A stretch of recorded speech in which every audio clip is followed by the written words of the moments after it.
ஐயா பழனிமலை வேலா எமை ஆதரித்தாள் புரி சீலா பாலா. ஐயா பழனிமலை வேலா எமை ஆதரித்தாள் புரி சீலா பாலா. கையால் அரவணைக்கும் நேதாயமை கருணையுடன் காக்கும் கதிர்வேல் அழகா. கையால் அரவணைக்கும் நேதாயமை கருணையுடன் காக்கும் கதிர்வேல் அழகா.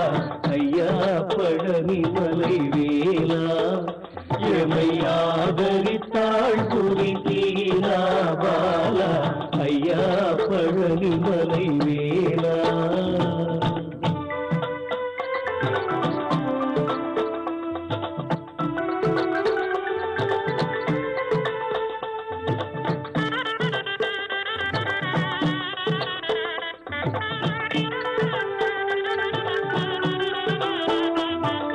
விரதம் இருந்து பல பக்தர்கள் வெற்றிவேலன் உனை தேடும் சித்தர்கள்.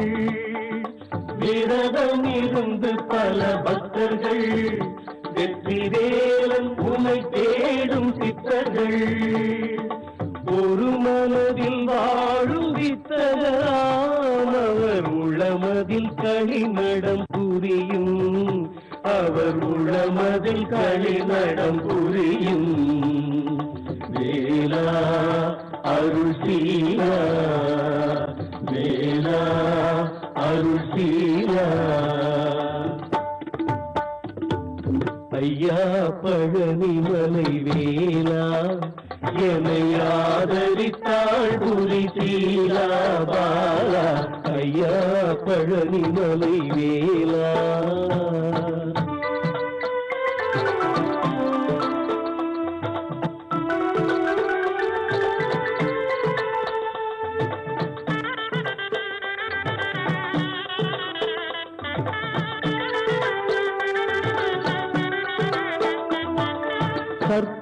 காவடிகள் ஆடி வரும் பக்தர் சஞ்சலங்கள் நீங்கிட படமெடுக்கும். சர்ப்ப காவடிகள் ஆடி வரும் பக்தர் சஞ்சலங்கள் நீங்கிட படமெடுக்கும்.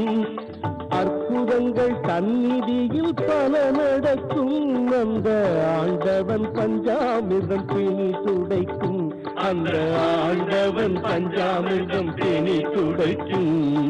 வேலா அருள் சீலா வேலா அருள் சீலா.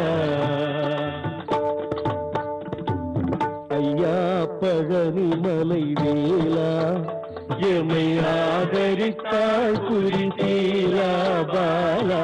கையால் அரவணைக்கும் நேதாயமை கருணையுடன் காக்கும் கதிர்வேல் அழகா. ஐயா பழனிமலை வேலா.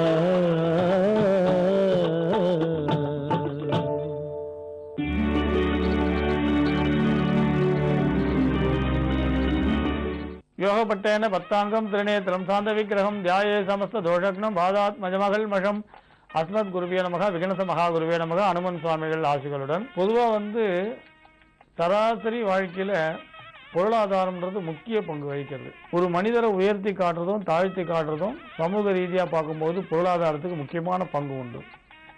ரொம்ப படித்த பண்டிதர்களை கூட இந்த பொருளாதார காரணத்தை முன்னிட்டு நிறைய இடத்துல நாம் மதிக்க மறந்துடுறோம். நிறைய படித்த பண்டிதர்கள், அனுபவம் உள்ளவர்கள், பாண்டித்யம் உள்ளவர்களை கூட பொருளாதாரம் இல்லைன்ற நிலை வரும்பொழுது நம்ம சரியானபடி அவங்கள கௌரவிக்கிறது இல்லை. ஸோ இந்த கௌரவம் பார்க்கும்போது இந்த பொருளாதாரம் அதில் ரொம்ப ரொம்ப முக்கிய பங்கு வகிக்கிறது. இது சமூக ரீதியான ஒரு காரணம், உண்மையான காரணம். இந்த பொருளாதாரத்தை மேம்படுத்தக்கூடிய, மேன்மையை உண்டு பண்ணக்கூடிய பல மந்திரங்கள் உண்டு. அந்த மந்திரங்களில் இப்போ சொல்ல போகிற மந்திரம் ஒரு முக்கியமான பங்கு வகிக்கும்னு சொல்லலாம். இந்த மந்திரத்தை எல்லாரும் சொல்லலாம். ஏன்னா இது பொருளாதார சம்பந்தப்பட்ட விஷயம்ன்றதுனால, பணம் சம்பந்தப்பட்ட விஷயன்றதுனாலையும் தொடர்ந்து எல்லாரும் ஜபிக்கலாம். இப்போ இந்த மந்திரத்தை ஜபித்தா பணம் மட்டும் வருமானா? பணம் மட்டும் இல்லை, அந்த மந்திரத்தை சொல்லக்கூடிய வீடுகளில் தங்கம் நிறைய சேரும், வெள்ளி சேரும், விலையுயர்ந்த பொருட்கள் வாங்குற வாய்ப்பு வரும்.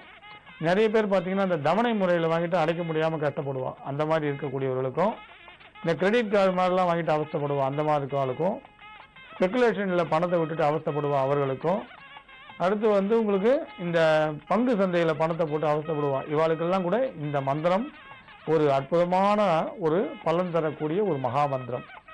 இந்த மந்திரத்தை வந்து தொலைக்காட்சியில் தெரியறது, எழுதிக்கங்க. ஓம் ஸ்ரீயே ஸ்ரீஹரி தனஹரி தானியஹரி ஏயாகச்ச பகவதி வசுதாரே ஸ்வாஹா. ஓம் ஸ்ரீயே ஸ்ரீஹரி தனஹரி தானியஹரி ஏகியாகச்ச பகவதி வசுதார ஸ்வாஹா. இதில் வந்து வசுதாரா ஸ்வாஹான்னு இருக்கு. அது உச்சரிக்கும் பொழுது நிதானமாக உச்சரிக்கும் போது அது குறியல் மாதிரி தெரியும், வசுதாரா ஸ்வாஹா. இந்த மந்திரத்தை எழுதிட்டீங்களா, தொடர்ந்து 28 முறை தொடர்ந்து ஜபிக்கலாம். இந்த மந்திரத்தை ஜபிக்கும் பொழுது மேல் சொன்ன நல்ல பலன்கள் இப்போ சொன்ன பாருங்க, அந்த பலன்கள் வரும். தடைப்பட்ட விஷயங்கள் தடையில்லாமல் நடக்கவும், எதிர்பட்ட இடையூறுகள் விலகவும், தேவையற்ற பயம் விலகவும் இந்த வசுதாரா மந்திரம் ஒரு பிரம்மாஸ்திரம் போன்றது. இந்த வசுதாரா மந்திரத்தை தொடர்ந்து ஜபம் பண்ணுங்க. இந்த மந்திரத்தை ஜபிக்கக்கூடியவர்களுக்கு அற்புதமான செல்வம் செல்வாக்கு வரும். சௌந்தர்ய லகரியில் 3வது ஸ்லோகத்தையும் சேர்த்து ஜபிக்கலாம். இந்த மந்திரத்தோட சௌந்தர்ய லகரியில் 100 ஸ்லோகம், சிவசக்தி ஆயுக்தோலேருந்து ஆரம்பித்து மொத்தம் 100 ஸ்லோகம். அதில் 3வது ஸ்லோகத்தையும் சேர்த்து இந்த மந்திரத்தோடு ஜபிக்கலாம். அதாவது இந்த மந்திரத்தை ஜபிப்பவர்கள் இந்த மந்திரம் ஜபிக்கிறதுக்கு முன்னால் இந்த சௌந்தர்ய லகரி 3வது ஸ்லோகத்தை ஒரு முறையும், முடித்த பிறகு ஒரு முறையும் சேர்த்து ஜபிக்கலாம்.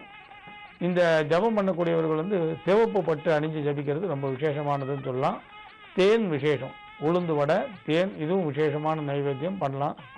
இதை தவிர வந்து இது ஆரம்பிக்கிறது அப்படின்னு சொல்லும்போது சுக்கிரவாரத்தில் வெள்ளிக்கிழமையில இந்த ஜபத்தை நீங்கள் செய்ய ஆரம்பிக்கலாம்.